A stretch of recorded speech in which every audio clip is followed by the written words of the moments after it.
What needs to be done for the Knicks to get this back on track?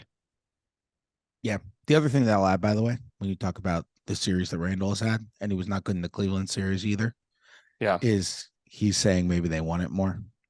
The reason, if you're going to kill him, the reason to do it is because his effort level has been very questionable for large portions of the series. Game three was, I wrote about that. I wrote a big story about that. Like game three, his effort level, his defense, his inability to get back in transition, all of it was such a problem and really Yep. hurt them. How can they turn it around? The easy answer is the Heat have beat them in all the things that they're good at. So be good at the things you're good at again. Mm-hmm. Hit someone on the boards. Beat them to some damn loose balls. The Knicks are a good loose ball team. Part of that, by the way, is because they have Manuel Quickly, who's a great loose ball player. Yep. And they don't have him, or at least they didn't have him for game four. Knicks have said he's day to day. We'll see if he plays game five. He was in a walking boot on Monday, so we'll see That's not a good exactly. sign. No, and game five is on Wednesday, so we'll see what happens. And it wasn't just like a protective walking boot for when he was on the bench. He was like full time walking boot. So Hmm. so we'll see what happens there. Let's operate under the assumption that he doesn't play. I think like slicing the rotation is very possible. Um, like Obi Toppin, for example, got benched in the second half of this game. Julius Randle just kind of went the whole way. I wouldn't be shocked if we saw just Josh Hart get the backup 4 minutes. If he's out there with Jimmy Butler, Josh Hart's been the primary Jimmy Butler defender. You have Quentin Grimes on Jimmy Butler in those moments. Um, they got to shore up the rebounding. They consistently, it's not just Mitchell Robinson. I didn't think Hartenstein has been really good in the playoffs, but I did not think he was great in game four. The offensive composure is something that will be big. Um, they keep doing the same thing on offense, which is somebody drives into the paint. The Heat are banking on the fact the Knicks are not a good 3-point shooting team. They're collapsing in on the paint. The Knicks are kicking out for threes, and then whoever gets the ball on the perimeter doesn't want to shoot a three because the Heat are banking on them not shooting threes. And he just drives into the same crowd. And they need to find some way offensively to beat that. Um, I wonder, there are certain technical things maybe the Knicks can try out. For example, talk about Kevin Love. Like they're showing and recovering on those pick and rolls, on those pick and pops. Maybe you just switch them. Yeah. The way they're guarding Jimmy Butler, they're bringing a lot of double teams early on Jimmy Butler. What's happening is Butler just never. How have we barely talked about Jimmy Butler? And bam, what's wrong with us? I don't know. Bam was so good, especially in the first half. I think he had 5 dunks in the first half. Like he was just finding his way to the hoop over and over again. He's honestly extraordinary. Yeah. I I I did not have an awards split this year. I know he was not a top three guy. I said at the end of the regular season, I think I would have voted for him for defensive player of the year.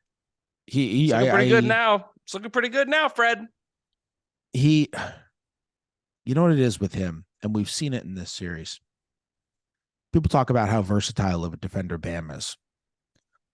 And obviously that is extremely true. Mm-hmm. Might be the most versatile defender in the NBA, like him and Draymond. But when people say versatile, I think what they mean is they mean that he is great guard in the perimeter. He's great guard in the paint. You can switch him on to anyone 1 through 5. You can start him on a bunch of different kinds of players. Like that's what they mean by versatile. But he's actually versatile beyond that. Miami plays more zone than any team I've ever seen in my life. Mm-hmm. And there are some guys who aren't that good in the zone because they don't know how to play a zone. Bam is just as good in the zone as he is in a man-to-man. Yeah. Part of the reason they can run all that zone, even though they run a lot of zone with their bench unit, and M is not always on the floor in those situations because they like to run zone when Duncan Robinson is on the floor. And they do it when Jimmy's not on the floor. But like game two, when they didn't have Jimmy Butler, they ran zone for 49 of the 93 possessions in that game. It was unbelievable to see an NBA team run zone for 50 some odd possessions of a game, 50 some odd percent possessions of a playoff game and just junk it up. And they almost won that game. Bam is extraordinary intellectually. He's been amazing defensively in this series. And my goodness, the Knicks cannot get around his screens. He finally got called for an illegal screen in game four. I don't know why he got called for that one and hasn't been called for every other screen that he's set in this series. This is not me complaining about the officials. This is not even a critique of the officials. This is admiration of Bam Adebayo, who you show me a legal screen and I'll show you a crappy screen. Like it's Kevin Garnett never set a legal screen in his whole life. The great screeners, the awesome generational screeners, set illegal screens every single time. And for Yeah. some reason, they just don't get called for it. They are so good at getting away with trouble. Like they're troublemakers and they get away with it. Tim Duncan was like that. Kevin Garnett was like that. Bam is absolutely like that. And by the way, he's not dirty. He just moves a little bit at the last second to make sure he screens you up and he doesn't get called. And I would love to tell you why he is able to get away with it and other guys aren't. But I don't know. NBA officials can't even figure it out, let alone me. But it happens.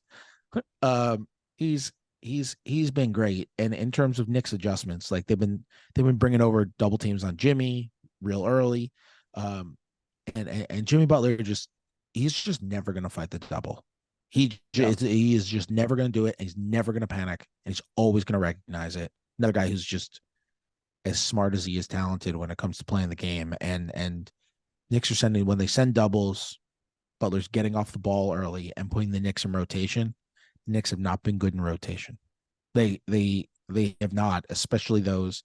The Heat have gotten a ton of threes off of that, often spot up corner threes. It's happened time and time again, and that's another thing the Knicks can shore up. Either maybe don't double Butler as aggressively, or the Knicks are capable of rotating well. They're not an elite defense, but they are capable of rotating well.